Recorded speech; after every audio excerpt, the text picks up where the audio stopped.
Oi pessoal, tudo bem? Eu sou a Eliane e hoje eu tô aqui pra gente falar sobre a divisão celular. Para ser mais específica, sobre a meiose. Então, bora lá comigo?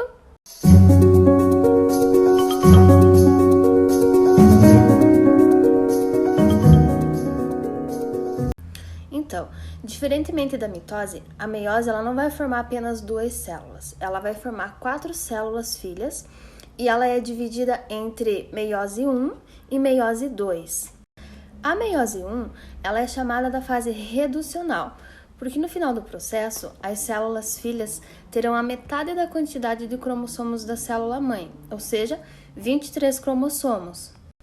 Então, essas duas células que foram formadas no início do processo, elas vão se dividir e vão formar mais 2 células cada uma, totalizando em 4 células filhas e com a mesma quantidade de cromossomos. Então, olha só que legal. No início, a célula tinha 46 cromossomos. Formou 2 células, ambas com 23 cromossomos. Essas 2 novas células vão gerar mais 2 células, também com 23 cromossomos. Tanto quanto a meiose 1 e a meiose 2 possuem fases. Agora a gente vai ver cada uma dessas fases e o que acontece nelas. A primeira fase é a prófase 1, que é considerada a principal da meiose. Na prófase 1, a carioteca do núcleo vai se fragmentar e os cromossomos vão se espiralizar. E aqui acontece um dos processos mais legais e mais importantes da biologia. Olha só, é o momento em que os cromossomos homólogos vão se parear e irão trocar pedaços. E esse processo nós chamamos de crossover. É válido deixar bem claro que o crossover só vai acontecer nessa fase, na prófase 1. E ele é muito importante por conta da variabilidade genética. Essa troca de pedaços de cromossomos homólogos vai acontecer dentro de uma subclasse da prófase 1, que ela é dividida entre 5 subfases.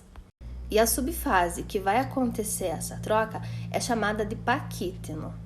Mas ela só vai ser bem visualizada na fase seguinte, que é chamada de diplóteno. A próxima fase é chamada de metáfase 1. Aqui os cromossomos vão ficar alinhados no meio da célula, formando a famosa placa equatorial. E os cromossomos eles vão ficar um embaixo do outro em pares, ou seja, esses são os cromossomos homólogos. E nessa fase é onde eles ficam mais condensados. Depois, nós temos a fase que é chamada de anáfase 1. Aqui vai ser onde acontece a separação desses cromossomos homólogos. E aí, então, entramos na telófase 1. Os cromossomos homólogos foram puxados para os polos das células, a carioteca vai se formar e os cromossomos vão se desespiralizar. E aqui vai acontecer um dos processos bem importantes chamado de citocinese. Ou seja, é o estrangulamento do citoplasma, formando 2 novas células. E assim, a gente encerra a meiose 1. Veja bem, essas 2 células que foram formadas agora, elas vão continuar o processo na meiose 2, onde cada uma dessas 2 células vão formar mais 2 células.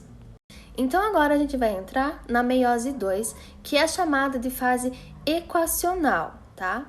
E por que ela é chamada assim? Porque vai acontecer a separação das cromátides irmãs. E a meiose 2, ela também é dividida entre 4 fases.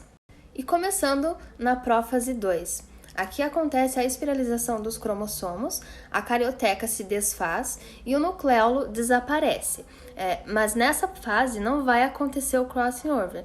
Lembra que eu falei lá no início? Vai acontecer apenas na fase da meiose 1, chamada prófase 1.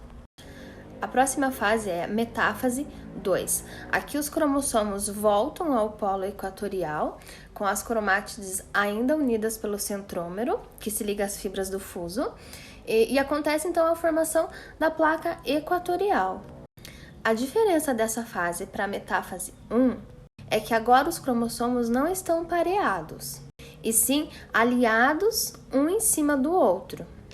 E aí vem a fase que é chamada de anáfase 2. Aqui nós vamos ter a separação das cromátides irmãs. A telófase 2 é o final do processo da meiose 2.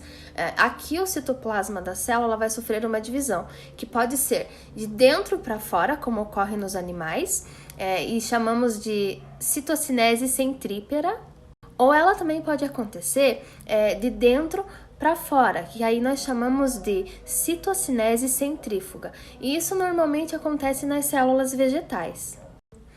A carioteca vai se formando novamente, o cromossomo vai se desenrolar, vai voltar à cromatina e aí as células estão formadas. Na meiose 2, duas células com 23 cromossomos no ser humano vão formar mais 4 células também com 23 cromossomos. A meiose ela é utilizada para a formação de gametas e nas plantas ela vai ser utilizada para a formação de esporos. Certinho, pessoal? Então é isso, eu espero que vocês tenham gostado e até a próxima. Beijo!